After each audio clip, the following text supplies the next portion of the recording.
8h47, estamos recebendo para conversar um pouquinho mais sobre desdobramentos do julgamento da semana passada do Supremo Tribunal Federal, o advogado Ricardo Sayegh, que é professor livre-docente da Pontifícia Universidade Católica de São Paulo e também do INSPER. Doutor Ricardo, seja muito bem-vindo. Muito se fala da contaminação política desse julgamento. Eu queria acompanhar a tua manifestação a respeito desse assunto e sobre o que podemos extrair, além, claro, do efeito das penas para o futuro do país e os questionamentos todos que foram realizados em relação ao Supremo Tribunal Federal por essas condenações.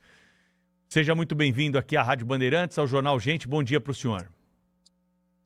Bom dia a todos.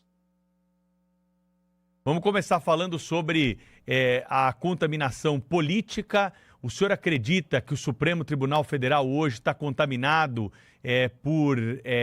pela política? Nós não tivemos os aspectos da legislação todos observados durante esse julgamento. E qual é o risco que isso traz para a credibilidade, a segurança jurídica e futuras decisões da Suprema Corte Brasileira? Eu acredito que o enfoque do julgamento, ele não levou em conta o contexto. Eu, sinceramente, acredito que esse julgamento, ele deveria ter sido mais abrangente. E ele deveria levar em conta as anulações judiciais que implicaram no pleito eleitoral e na vitória eleitoral de 2022. Naquela oportunidade, o Supremo Tribunal Federal, ele anulou as decisões de condenados por corrupção. E houve uma quebra de credibilidade do Supremo, um desgaste muito grande por parte da população. Aí, na medida em que o pleito eleitoral ele foi vencido, a sociedade como um todo se imbuiu de um sentimento de legítima defesa nacional. E isso eclodiu no 8 de janeiro e também naquele contexto da presidência da República. E essa legítima defesa nacional, ela não foi invocada, nem no 8 de janeiro, nem naquele contexto. O mérito depende do julgamento e do próprio sistema, que é um sistema de colegiado. Mas o que nós vimos é o próprio Supremo Tribunal Federal anulando condenações de crimes gravíssimos de corrupção e depois ele atuando de uma forma rígida, totalmente diferente daquele contexto anterior. Eu acho que essa falta de correlação de uma única linha é que eclodiu em todo esse questionamento e esse contexto nacional que existe hoje. Doutor Ricardo Sayegh, um prazer imenso, uma honra mesmo tê-lo aqui conosco. Muito obrigado pelo seu tempo. Nós lemos o artigo que o senhor publicou recentemente no jornal Folha de São Paulo sobre exatamente esse episódio, sobre o julgamento, as circunstâncias do 8 de janeiro e também o julgamento, sobretudo, do ex-presidente Jair Bolsonaro. E nesse artigo na Folha, o senhor, inclusive, elogia o voto do ministro Luiz Fux, o único voto de absolvição do ex-presidente. Mas eu gostaria que o senhor falasse um pouco mais, ou discorresse, sobre uma ideia que o senhor expõe nesse artigo, que diz que a acusação contra Bolsonaro se sustenta em elucubrações, minutas, cartas e planos nunca iniciados. O senhor lembra isso para dizer que a lei pune apenas condutas reais e não atos imaginários. E o que a gente viu foi exatamente isso, né? Como, inclusive, destacou o ministro Luiz Fux no seu voto. O ministro Luiz Fux é um magistrado de primeira grandeza e ele foi firme, corajoso, não é? Contra-majoritário. E realmente foi isso que aconteceu. Não houve um ato de execução, o presidente não iniciou uma ação ordenada e focada no sentido de promover um golpe de Estado. É por isso que eu falo que é todo um contexto. E, como eu disse no próprio artigo, eu iria além. Eu acho que deveria ter sido decretado o habeas corpus pelo ministro Fux, o habeas corpus de ofício para o pessoal do 8 de janeiro. O que eu quero ressaltar é que é todo um contexto. A população, ou a própria presidência da República, as pessoas envolvidas, sem entrar no mérito da questão se está certo ou se está errado, se sentiram traídos e isso provocou um desgaste e uma quebra de credibilidade muito grande no judiciário, no pleito de 2022. E aí todos atuaram em legítima defesa. E nessa legítima defesa começaram a vir determinados pensamentos, no sentido de, inclusive, promover atentados contra autoridades da República e esse tipo de coisa. Mas nada chegou, ao meu ponto de vista, a ser efetivado.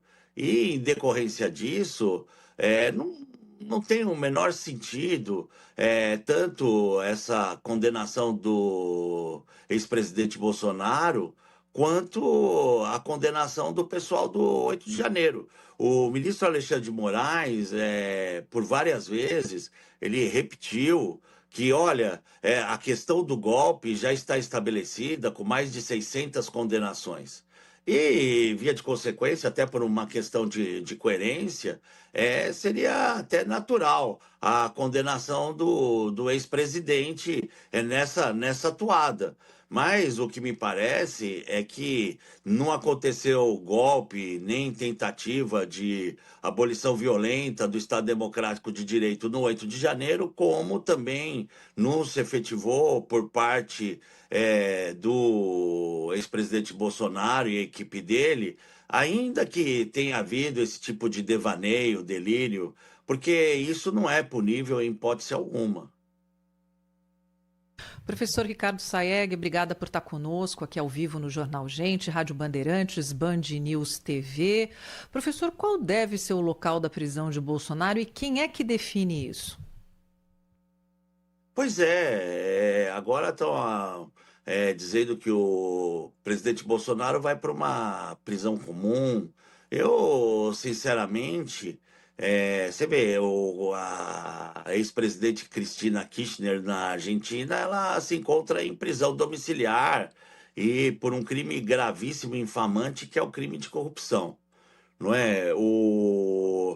Eu, sinceramente, não é? Acho que, volto a repetir, é todo um contexto e me parece que tudo envolve o pessoal do 8 de janeiro, que é o ápice dessa questão, não é? Eu tive a oportunidade de ver uma ilustração aonde a cela pelos crimes de corrupção estava vazia e a cela pelo pessoal do 8 de janeiro e dessa reação em face da eleição presidencial de 2022 estava lotada. Eu penso que o presidente Bolsonaro tem que ficar junto com o povo dele. Na verdade, eu penso que o pessoal do 8 de janeiro, assim como o ex-presidente Bolsonaro, tem que ser posto imediatamente em liberdade. E, para efeito criminal, sempre existe um recurso cabível, que é o recurso de habeas corpus, que me parece que tem que ser manejado imediatamente e tem que ser utilizada as vias processuais cabíveis, que é o próprio Supremo Tribunal Federal. Ninguém nunca imaginou no passado, no auge da Operação Lava Jato, que o próprio Supremo Tribunal Federal, que manteve por tantas vezes, não é, as medidas da Lava Jato, fosse anular as condenações. A justiça funciona dessa forma, é a justiça dos homens, não é? E a justiça dos homens, ela evolui com a dinâmica das coisas. E evolui no movimento pendular. Às vezes ela avança, às vezes ela implica em retrocesso. Eu acho que a defesa tem que insistir. E não insistir, o Brasil não tem que insistir só na libertação do presidente Bolsonaro. Tem que insistir na libertação dele e do pessoal do 8 de janeiro. Eu quero lembrar e destacar um ponto não sei se eu tenho certeza que vocês se recordam, as pessoas quando foram cercadas no 8 de janeiro pelo Exército, entenderam que o Exército estava lá fazendo a proteção deles e não a condução deles para a prisão. Por quê? Porque estavam todos imbuídos. O Brasil estava imbuído de um sentimento de legítima defesa. Ah, mas não tinha razão para essa legítima defesa, porque o Brasil está polarizado, não é? 60 milhões de eleitores pensam de uma forma, 60 milhões de eleitores pensam de outra forma. A distância eleitoral entre eles, que marca objetivamente essa divisão, foi mínima, mínima, mínima. Um voto contra o outro foi menos de 1 milhão para uma população eleitoral de 120 milhões de pessoas. Mas existe, de qualquer forma, não é, uma categoria jurídica que a gente chama de legítima defesa putativa, que é legítima defesa aparente.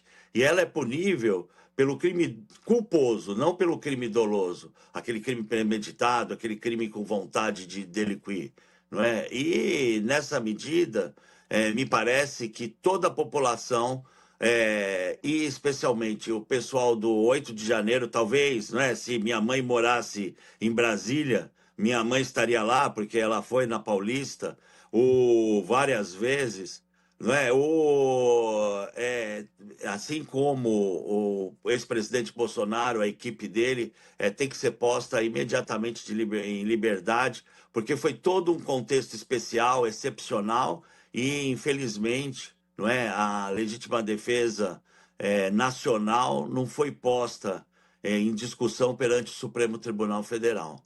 Doutor Eu acho que o Ricardo, ministro Fux, ele, no final das contas, ele legitimou essa legítima defesa nacional. o senhor, pela experiência que tem, não tem duplo grau de jurisdição, né? O Supremo já decidiu, o máximo que tem aí é embargo, a gente já explicou isso aí para o ouvinte nos últimos dias. A saída para consertar esse quadro, né, desarranjado que o senhor revela para a gente, na tua avaliação, é a anistia ou isso pode botar mais fogo, ainda que o Supremo já sinalizou, antes mesmo do processo chegar lá, de algum tipo de questionamento de inconstitucionalidade, no próprio voto o ministro já sinalizaram, não tem anistia para esse tipo de crime, hein? Mesmo contrariando o texto legal. Olha, eu advogo desde os 22 anos de idade, sou filho de advogado e hoje tenho 58. Então são 36 anos de caminhada, tendo nascido no escritório de advocacia. E eu sei que profissional da advocacia não escolhe nem campo nem adversário. Significa que no Supremo Tribunal Federal que ele vai militar, tem que ser no Supremo Tribunal Federal que as pessoas devem ser postas em liberdade. Mesmo a anistia, não é? Uma vez expedida a anistia, conquistada a anistia por essa parcela importantíssima da representação popular, essa anistia vai ter que ser executada, e executada perante o Supremo Tribunal Federal. Veja, não é? Até a trajetória irretocável como advogado do ministro Zanin, que como advogado do atual presidente, ele foi implacável. Habeas corpus atrás de habeas corpus, medidas atrás de medidas, ele estabeleceu uma tese de defesa e foi atrás, e no final conquistou a anulação dos julgamentos e o encerramento do processo, não por absolvição propriamente dita, mas por decretação da prescrição.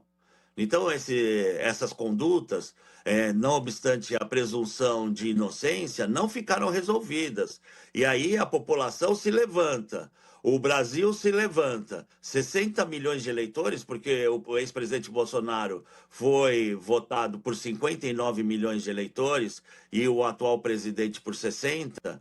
O Brasil, esses 59 milhões, essa representação se levanta. Acontece o 8 de janeiro, não imbuído no sentido de abolir o Estado democrático de direito, mas imbuídos de um sentimento de legítima defesa nacional. Todo um contexto inflama uma atmosfera que envolve, inclusive, a presidência da República e a equipe da presidência da República.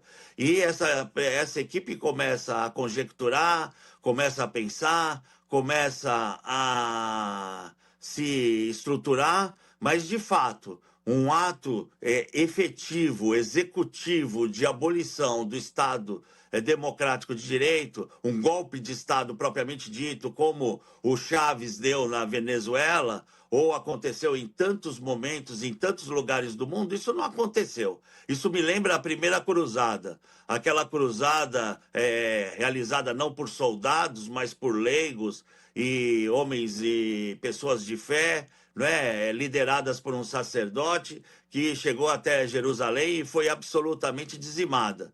Ela deu margem, não é? Ela inspirou as cruzadas subsequentes. Essas sim conquistaram Jerusalém e a Terra Santa. Mas a primeira cruzada, ela foi um fiasco porque ela não significou propriamente um ato de guerra, um ato de ofensivo contra aquele espaço, aquele objetivo na oportunidade. O 8 de janeiro ele não pode ser esquecido. E o 8 de janeiro foi esquecido nesse julgamento. E o contexto do 8 de janeiro. E não pode ser esquecido as descondenações que correspondem às anulações judiciais. E isso criou todo um ambiente, isso inflamou toda uma atmosfera.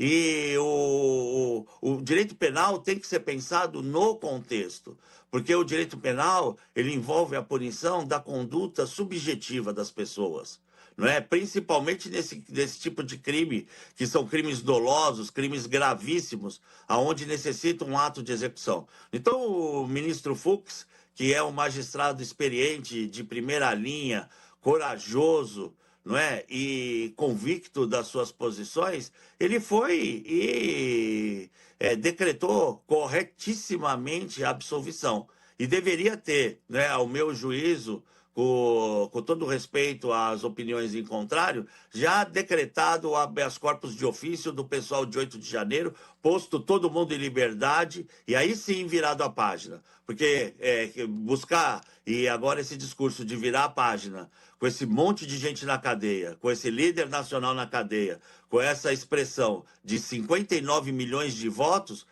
infelizmente, não pacifica o nosso país e cabe ao Supremo Tribunal Federal a missão de pacificar, não obstante o bom propósito de todos os 11 ministros. Disso eu tenho certeza.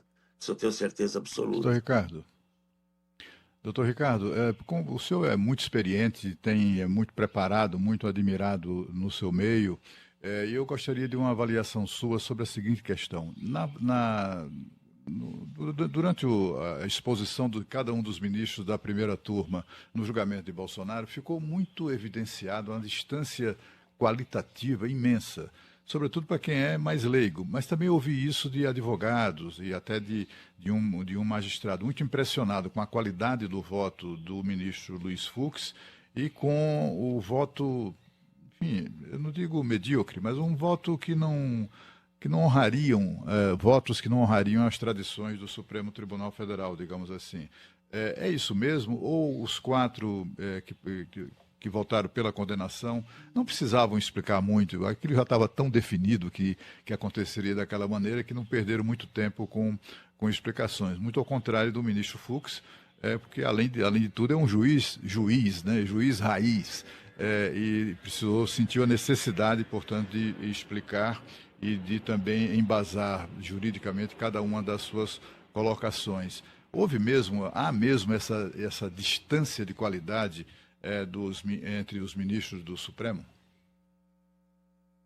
Olha, eu acho que foi o ajuste da lente pela qual o caso foi analisado por cada um dos ministros.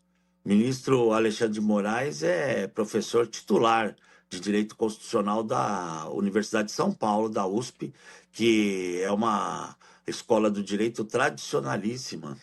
E ele tem todos os predicados e excelência acadêmica, não é? Não deve nada a ninguém, para nenhum jurista ou magistrado no mundo, assim como o ministro Fux, não é? Para fazer bem esse contraponto. A questão é que o que não está nos autos não está no mundo. O ministro Fux, ele foi mais abrangente. O ministro Alexandre, ele foi mais restritivo na análise do caso. Eu penso que a análise do caso vista microscopicamente, vista especificamente em face daqueles fatos, aí vai do arbitramento, e por isso que existe o colegiado, não é, de cada um a respeito da convicção a propósito da prova. Ou seja, cada um enxerga de uma forma. O mito de Platão já deixava isso absolutamente claro. Né? O ministro Fux foi mais abrangente e me parece que essa questão, não é, da legítima defesa nacional, ela não foi invocada nem nesse julgamento quanto no julgamento do 8 de janeiro. E ela, para mim, é fulcral. Não comete ato ilícito quem age em legítima defesa. Em legítima defesa. Existe a legítima defesa real, existe a legítima defesa putativa, que é a legítima defesa aparente. A legítima defesa putativa, ela exclui o dolo e pune o crime culpável. Aqui, o culpável é aquele que é praticado com negligência, imprudência ou imperícia. É o que a gente chama de discriminante putativa. As pessoas, naquele contexto, achavam que estavam defendendo o Estado Democrático de Direito, não abolindo o Estado Democrático de Direito. E isso faz toda a diferença. E, efetivamente, não houve violência e, efetivamente, não houve atos executivos, ao meu juízo, de acordo com o que eu vi e de acordo com o que eu soube. Então, não me parece que é questão de qualidade dos ministros, é questão do foco dado pela maioria, de um lado, e pelo ministro Fux, de outro lado. O ministro Fux deu outro foco, mais abrangente, analisou o contexto, um magistrado de primeira grandeza, de primeira linha. Eu me filio à posição dele e aprofundo mais. Acho que o pessoal do 8 de janeiro... Desculpa, e eu acho absolutamente pertinente estar falando do 8 de janeiro, porque não tem sentido a gente falar da liberdade do ex-presidente e esquecer, não é, aquelas pessoas que estavam lá, não obstante o vandalismo, a baderna. Eu não concordo com aquela parte, quero deixar isso absolutamente claro, mas são crimes comuns, que deviam ter sido julgados em primeira instância, de acordo com a legislação, e com certeza absoluta. Assim, não sou dono da verdade, mas me parece, pela experiência profissional que eu tenho, que ninguém estaria preso. Todos estariam hoje em absoluta liberdade. Aí sim, com todos livres. Aqueles lá processados por corrupção.